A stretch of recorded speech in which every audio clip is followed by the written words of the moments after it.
कोल्हापूरमध्ये करवीर निवासिनी अंबाबाईच्या नवरात्र उत्सवात पहिल्यांदाच एआयचा वापर केलेला आहे आणि त्याचे रिझल्ट देखील आपल्याला समोर यायला सुरू झालेले आहेत। खरं तर एआयचा वापर अशा पद्धतीनं महाराष्ट्रात एखाद्या उत्सवासाठी पहिल्यांदाच झालेला आहे आणि किती लोक अंबाबाई मंदिर परिसरामध्ये किती लोक या ठिकाणी आहे, कोणत्या ठिकाणी गर्दी आहे याची सगळी माहिती आहे ती या ठिकाणी होताना आपल्याला पाहायला मिळते। आणि सगळ्यात महत्त्वाचं म्हणजे या गर्दीचा फायदा घेऊन कोण गैरकृत्य करतं का याची देखील या ठिकाणी माहिती एआयच्या माध्यमातून होते। जे काही संशयित आहेत त्याचे फोटो पोलिसांच्या माध्यमातून या टीमकडे येतात आणि ही टीम हा व्यक्ती करवीर निवासिनी अंबाबाईच्या मंदिराच्या परिसरामध्ये आला आहे का त्याची पाहणी करते। आतापर्यंत जवळपास मला वाटते 10 ते 11 या ठिकाणी जे संशयित आहेत त्यांचे फोटो आहेत ते या ठिकाणी मॅच झालेले आहेत आणि त्याचा शोध आहे ते पुढे पोलीस करते। म्हणजे आपण हे आता स्क्रीनवर बघतोय तर पोलिसांकडून हे सगळे फोटो आहेत ते या टीमकडे आले आणि त्याच्यानुसार हे फेस मॅच झालेले आहेत। आपल्यासोबत या टीमचे प्रमुख आहेत। मला सांगा, एआयचा वापर अशा पद्धतीनं पहिल्यांदाच केलेला आहे का महाराष्ट्रामध्ये उत्सवासाठी? अशा पद्धतीचा AI based crowd monitoring system and surveillance system हा प्रोजेक्ट पहिल्यांदाच महाराष्ट्रामध्ये आणि कोल्हापूरमध्ये आपण करत आहोत। याच्यामध्ये जसं तुम्ही म्हणला की face recognition, crowd estimation, crowd monitoring यासारखे गोष्टी, यासारखे पॅरामीटर्स आपण देवस्थानला दिलेले आहेत। त्याचबरोबरीनं आरटीओ आणि पोलीस प्रशासनाला traffic congestion, traffic heat maps, number plate detection, traffic violation यासारखे टूल्स आपण ट्रॅफिकसाठी दिलेले आहेत।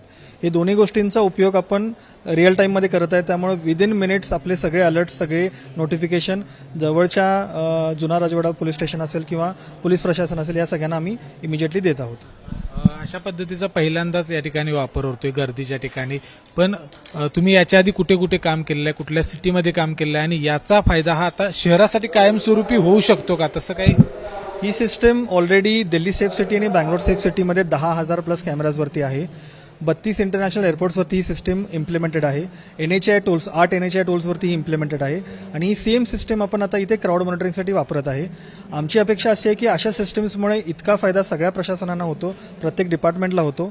तर अशा सिस्टीम्स उदाहरणार्थ लवकरच येणारा सिंहस्थ कुंभमेळा असेल किंवा आणि कुठले वेगळे इव्हेंट्स असतील त्याला पण आपण यूज करू शकतो। त्याचबरोबरीने प्रत्येक जिल्ह्यामध्ये सेफ सिटीच्या अंतर्गत पण ही सिस्टीम राबवता येऊ शकते।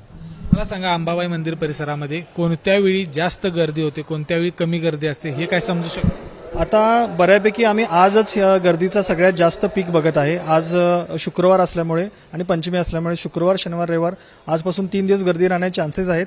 मागच्या काही दिवसामध्ये काल जास्त गर्दी आम्ही अनुभवली आणि पालखीचा जो वेळ आहे संध्याकाळी 7 ते रात्री 10 मध्ये अत्यंत जास्त गर्दी होते। आज पहाटेपासूनच गर्दी आहे आणि त्याचं सगळं एस्टिमेशन आपण तुम्ही बघत असाल तर रिअल टाईम इथे दिसतंय।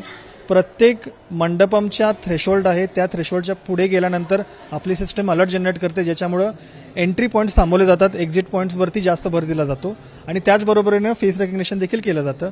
त्यामुळे बऱ्यापैकी या सिस्टममुळे प्रत्येक डिपार्टमेंटला मदत होत आहे।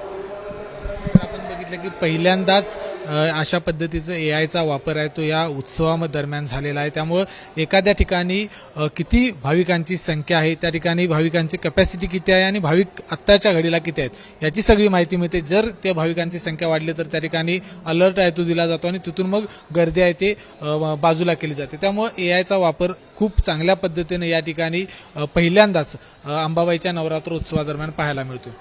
कॅमेरामॅन निलेश शेवाळेसह विजय केसरकर, एबीपी माझा, कोल्हापूर। एबीपी माझा, उघडा डोळे बघा नीट।